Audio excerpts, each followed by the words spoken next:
அருமையானவர்களே, இந்த நாளிலும் அவருடைய வார்த்தையை நம்மிடத்திலே கொண்டு வருகிறேன். வருடத்தின் கடைசி நாளிலே நாம் வந்திருக்கிறோம். பாருங்க, ஜனவரி 1 இருந்து டிசம்பர் 31 வரை கடக்கிறது சொல்லும் பொழுது ஏன்னா இப்பதான் வந்த மாதிரி இருக்கு, அதுக்குள்ள வருஷம் முடியுது நம்ம சொன்னாலும், கடகடன்னு ஒரு நாட்கள் ஓடுது என்று சொன்னாலும், அவங்க சில கடினமான பாதைகளை கடக்க கடினமாயிருந்தது தானே. இந்த நாளில் 2 சம்பவங்களை வைத்து சில காரியத்தை சொல்ல விரும்புகிறேன். முதலாவது சிவந்த சமுத்திரம். பாருங்க, பாதையே இல்லை, ஆனா கர்த்தர் பாதை உண்டு பண்ணிட்டான். இந்த வார்த்தை ஏற்கனவே பேசியிருக்கேன் இந்த மாசத்துல, ஆனாலும் கர்த்தர் இதை திரும்பியும் பேச சொன்னதுனால நான் சொல்லுகிறேன். அவர்களுக்கு அடுத்து என்ன செய்வதென்று தெரியவில்லை. ஒருவேளை அடுத்த வருஷம் வரப்போகுது, இன்னும் நான் இப்படியேதான் இருக்கேன், என் வாழ்க்கை இன்னும் மாறல, எனக்கு ஒரு வழி பிறக்கலையே. இன்னும் கர்த்தர் சொல்கிறார், உனக்காக பாதை அமைக்கும் கர்த்தர் நான். ஆமென். அவர் உங்களுக்கு முன்பாக சென்று கோணலானவைகளை செவ்வைப்படுத்தி உங்களுக்கு நான் இன்றைக்கு ஒரு தனிப்பாதை, இன்றைக்கு அது எப்படிங்க இன்னைக்கு நடக்கும், இன்னைக்கு நடக்கும்ன்றாரு. ஆமென்.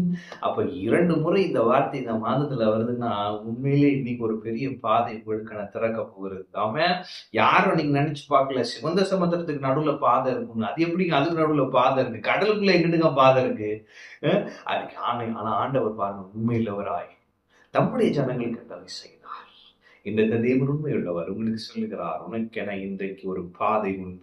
அவன் வெற்றியின் பாதையாக இருக்கும். அடுத்து கோலியாத்.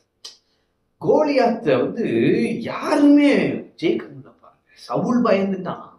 சவுளுடைய படை தலைவர்கள் அவங்க எல்லாம் பயந்துட்டான். எல்லாம் பயந்து என்ன செய்யறதுன்னு தெரியல. தாவீது கர்த்தர் அழைத்தார். அது சும்மா வந்தான் பாருங்க. அவன் ஒரு கொரியர் சர்வீஸ் மாதிரி ஃபுட் டெலிவரி கொடுக்க வந்தவன்.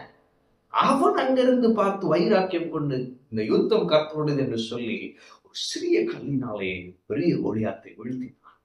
அப்ப இன்னைக்கு நான் சொல்றேன், உங்களுக்கு கர்த்தர் பாதை அமைத்து கொடுப்பார். அதே நேரத்துல பெரிய வெற்றியை கொடுப்பார். நம்ப முடியாத வெற்றி. இன்னைக்குதான் நீங்க இந்த வருஷத்துல இதுவரைக்கும் இந்த மாதிரி ஒரு பெரிய வெற்றியை நான் கண்டதில்லை என்ற அளவுக்கு நாளிலே கர்த்தர் உங்களுக்கு ஒரு பெரிய வெற்றியை கொடுக்க போகிறார். ஆமென்.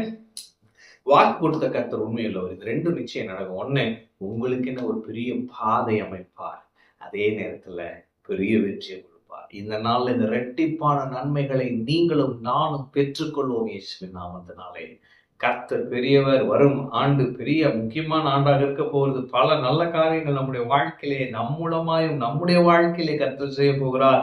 உற்சாகமான மனதோடு அந்த புதிய வருடத்திற்குள்ளாக நுழைவோம். இந்த நாளிலே ஒரு பெரிய வெற்றி, பெரிய பாதை. ஆமென். கர்த்தர் உங்களோடு இருக்கிறார். கர்த்தர் ஆசீர்வதிப்பார்.